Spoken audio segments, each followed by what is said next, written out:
Hello, students. Welcome to Pramati Hillview Academy digital class. Dear students, today I am going to take up another beautiful chapter from your Beehive textbook. The name of the chapter is The Bond of Love. The Bond of Love chapter highlights the emotional bond between human beings and animals. The narrator's wife shares affection with a wild bear and they get attached to each other, shows that animals have feelings and reciprocate the love that we give to them. I will begin with Bruno, my wife's pet sloth bear. I got him for her by accident. 2 years ago, we were passing through the sugarcane fields near Mysore. People were driving away the wild pigs from the fields by shooting at them. Some were shot and some escaped. We thought that everything was over when suddenly a black sloth bear came out panting in the hot sun. The author says the narrator's wife got a pet sloth bear as a pet due to an accident. 2 years before the time when this story was written, the narrator and his friends were passing through sugarcane fields near Mysore. Farmers were driving out pigs from their fields by shooting at them. As it was apparently over, suddenly a sloth bear appeared from the fields. It was breathing heavily due to running and the excessive heat. Now, I will not shoot a sloth bear wantonly, but unfortunately for the poor beast, one of my companions did not feel that way about it and promptly shot the bear on the spot. The narrator says that he would never shoot at a bear without any reason, but one of his companions did, and the bear was shot dead. As we watched the fallen animal, we were surprised to see that the black fur on its back moved and left the prostrate body. Then we saw it was a baby bear that had been riding on its mother's back when the sudden shot had killed her. The little creature ran around its prostrate parent, making a pitiful noise. The animal lay on the ground, but a part of its furry black body moved. It was a baby bear that had been lying on the mother bear's back. Now that the mother bear was dead, the baby got up and ran around the mother's body, crying. I ran up to it to attempt a capture. It scooted into the sugarcane field.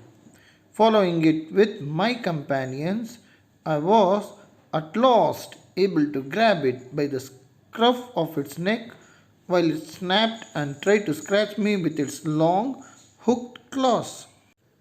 The narrator tried to catch the baby bear. The bear escaped into the sugarcane field. The group chased it, and finally, the narrator caught hold of it from the back of its neck. The bear tried to scratch them with its hook shaped claws. We put it in one of the gunny bags we had brought, and when I got back to Bangalore, I duly presented it to my wife. She was delighted. She at once put a colored ribbon around its neck, and after discovering the cub was a boy, she christened it Bruno. The group stuffed the bear in a gunny bag and took it to Bangalore. The narrator gifted the bear cub to his wife. She was happy to have it, tied a colored ribbon around its neck. As it was a male cub, she named it Bruno.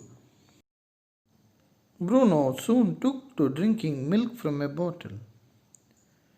It was but a step further, and within a very few days, he started eating and drinking everything else. And everything is the right word, for he ate porridge made from many ingredients, vegetables, fruit, nuts, meat, especially pork, curry and rice, regardless of condiments and chilies, bread, eggs, chocolates, sweets, pudding, ice cream, etc., etc., etc. As for drink, milk, tea, coffee, lime juice, aerated water, buttermilk, beer, alcoholic liquor, and in fact, anything liquid. It all went down with relish. The bear drank milk from a bottle. After a few days, it started drinking and eating many things, everything and anything. The bear enjoyed eating and drinking.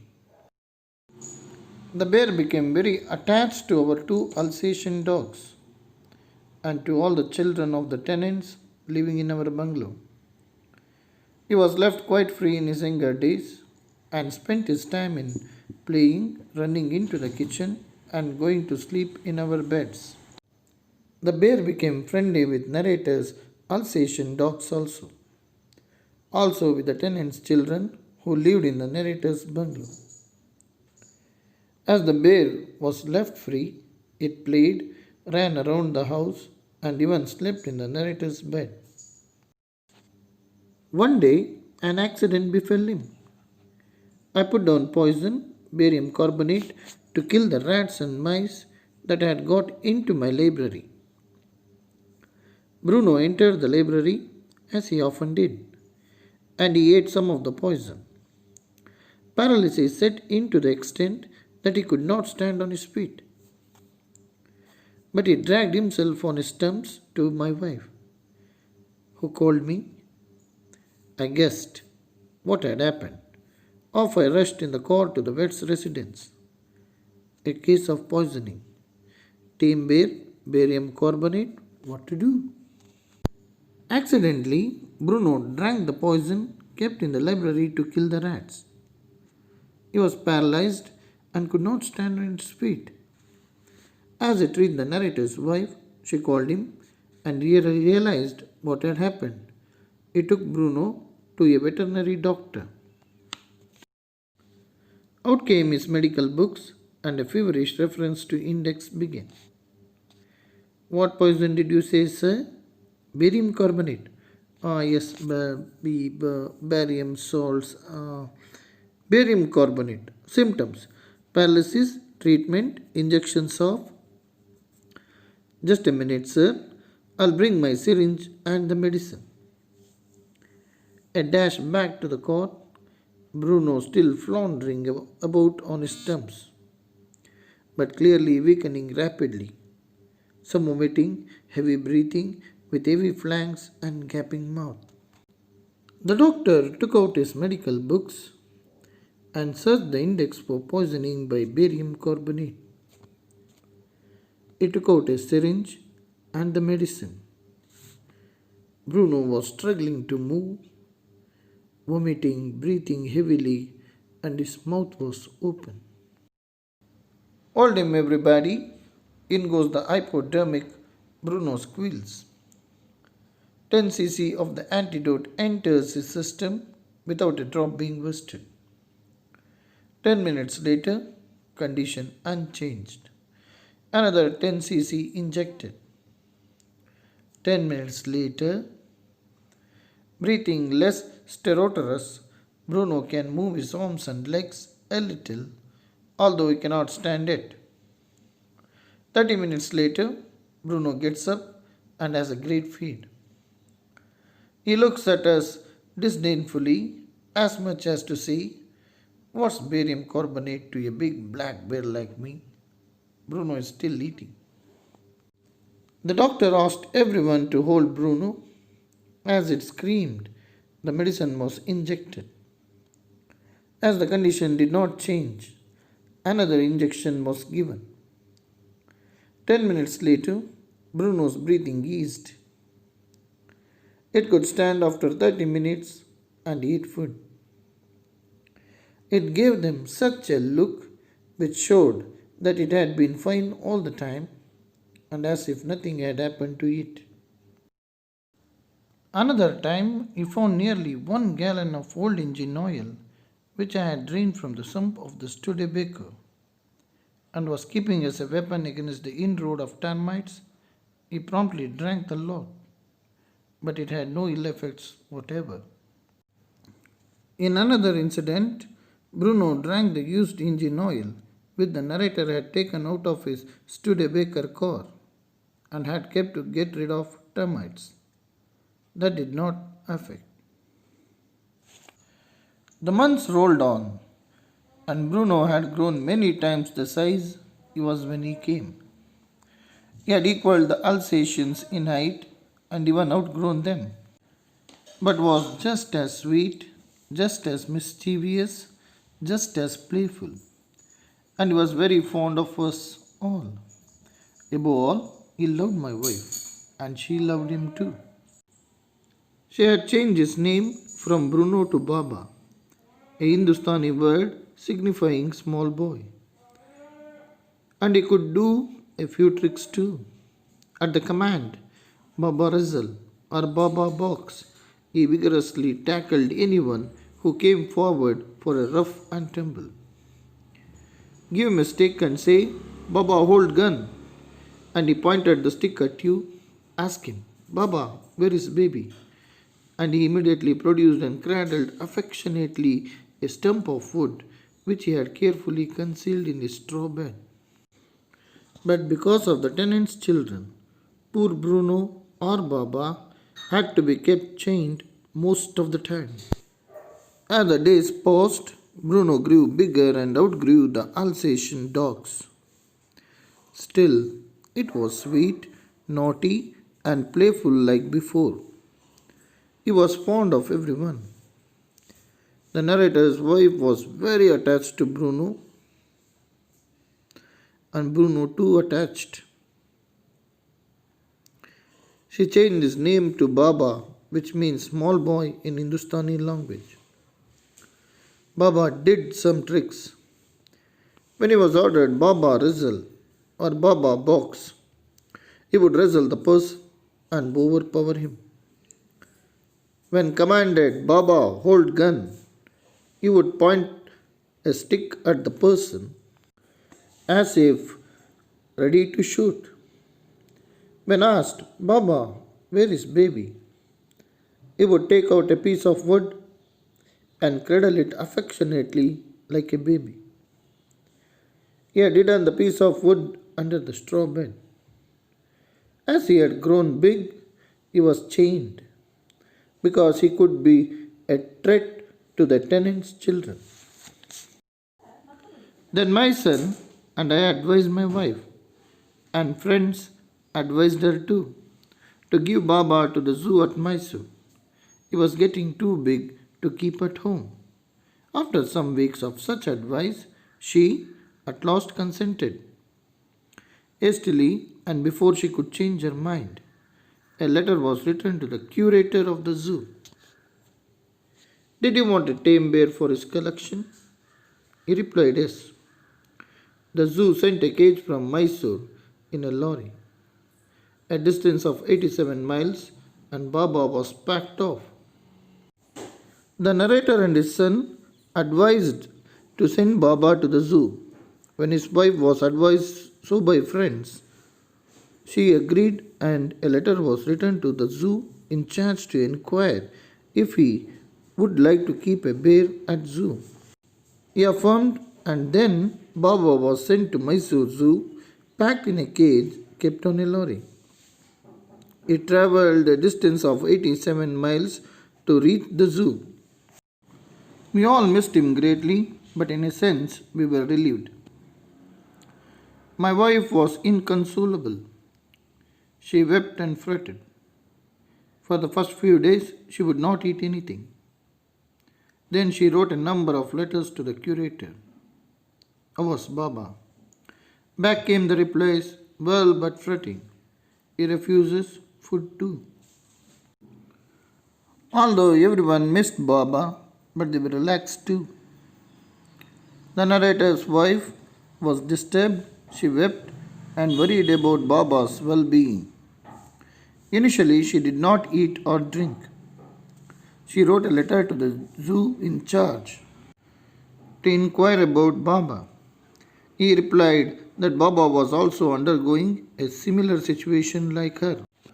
After that, friends visiting Mysore were begged to make a point of going to the zoo and seeing how Baba was getting along. They reported that he was well but looked very thin and sad. All the keepers at the zoo said he was fretting. For 3 months, I managed to restrain my wife from visiting Mysore. Then she said one day, I must see Baba. Either you take me by car or I will go myself by bus or train. So I took her by car. She would ask her friends visiting Mysore to visit Baba and check out on him. Everyone gave a similar report that Baba was fine but appeared thin and sad. The staff at the zoo said that he seemed worried. The narrator restrained his wife from visiting the zoo for 3 months. One day she said she wanted to see Baba, and if he would not take her, then she would go herself by train or bus. Finally, they went to see Baba at the zoo. Friends had conjectured that the bear would not recognize her. I had thought so too. But while she was yet some yards from his cage, Baba saw her and recognized her. He howled with happiness. She ran up to him, petted him through the bars, and he stood on his head in delight. The friends had predicted that Baba would not recognize her, and the narrator had thought so. But to his amazement, she was a few steps away from the cage when Baba saw her and recognized her. He screamed with happiness. She ran up to him, petted him, and Baba was very happy to have her back. For the next 3 hours, she would not leave that cage. She gave him tea, lemonade, cakes, ice cream, and what not. Then closing time came and we had to leave. My wife cried bitterly. Baba cried bitterly. Even the ardent curator and the keepers felt depressed. As for me, I had reconciled myself to what I knew was going to happen next. She remained there for 3 hours. She fed Baba different things which were his favorites. As the zoo had to close, they had to leave. The narrator's wife did not want to leave Baba, and both of them cried bitterly. Even the zoo in charge was sad. The narrator was fine because he knew that the next step would be take Baba back along to Bangalore. Oh, please, sir, she asked the curator. May I have my Baba back? Hesitantly he answered, Madam, he belongs to the zoo and is government property now. I cannot give away government property. But if my boss, the superintendent at Bangalore, agrees, certainly you may have him back. The wife requested the in charge that she wanted to take Baba back. He replied that the bear was the government property and that she needed permission from the superintendent in Bangalore. There followed the return journey to Bangalore and a visit to superintendent's bungalow. A tearful pleading. Baba and I are both fretting for each other. Will you please give him back to me? He was a kind-hearted man and consented. Not only that, but he wrote the curator telling him to lend us a cage for transporting the bear to Bangalore. They returned to Bangalore and visited the superintendent at his bungalow. She cried and requested that both of them had been worrying for each other. She requested to have Baba back. The superintendent was a kind-hearted man and he accepted her request. He wrote to the zoo in charge to arrange a cage for transporting Baba to Bangalore. Back we went to Mysore again, armed with the superintendent's letter. Baba was driven into a small cage and hoisted on top of the car. The cage was tied securely, and a slow and careful return journey to Bangalore was accomplished. They went to Mysore with the superintendent's letter. Baba was put in a cage, and the cage was kept on the top of the car.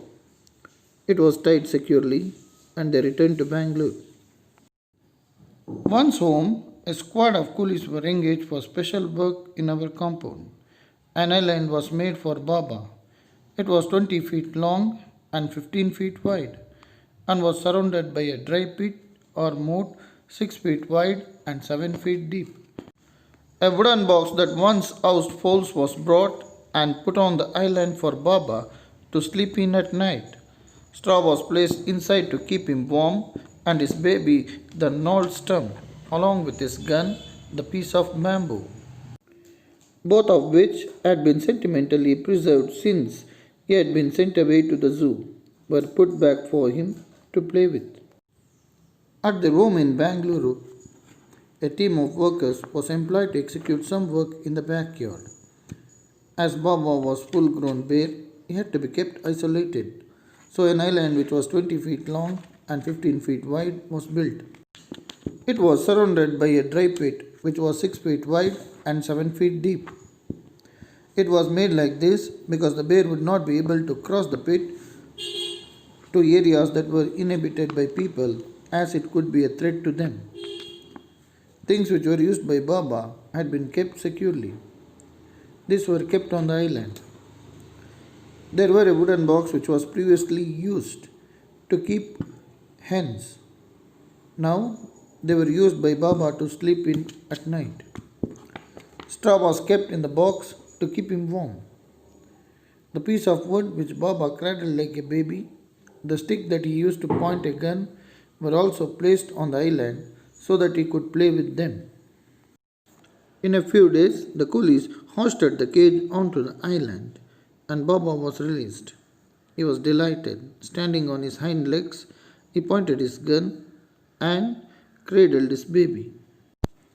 My wife spent hours sitting on a chair there while he sat on her lap. He was 15 months old and pretty heavy too. When the place was ready, the workers placed the cage on the island and Baba was removed from it. He was happy to be free, stood on his back legs, pointed the stick, and cradled the piece of wood. The narrator's wife spent many hours with him as he lay in her lap, although he was 15 months old and was quite heavy in weight. The way my wife reaches the island and leaves it is interesting. I have tied a rope to the overhanging branch of a mango tree with a loop at its end. Putting one foot in the loop, she kicks off with the other to bridge the 6-foot gap that constitutes the width of the surrounding pit. The return journey is made the same way. But who can say now that a sloth bear has no sense of affection, no memory, and no individual characteristics? The narrator's wife visits Baba frequently, and the way in which she reaches and leaves the island is interesting. They have a rope tied to a mango tree with a loop at one end. She would place one foot in the loop and kick off with the other. This way she would fly in the air to cover the 6-foot long distance to reach the island. She would make the return trip in a similar way. On seeing the affection shared by Baba and the narrator's wife, we can conclude that animals have emotions, they remember people, and all of them have individual qualities just like human beings have. Hello students, I hope you all have enjoyed and understood the lesson, the bond of love. One thing is for sure, the bond of love focuses on the mutual love between an animal and a human being. The author wants to say that animals too understand the language of love. The relationship between the bear and the author's wife proves it. Bruno, the bear, is loved dearly by the author's wife and he loves her in equal measure. The lesson gives us a message that we all should be kind enough on all animals. Anyway, students, I'm going to come up with another beautiful chapter. Until then, bye children, take care.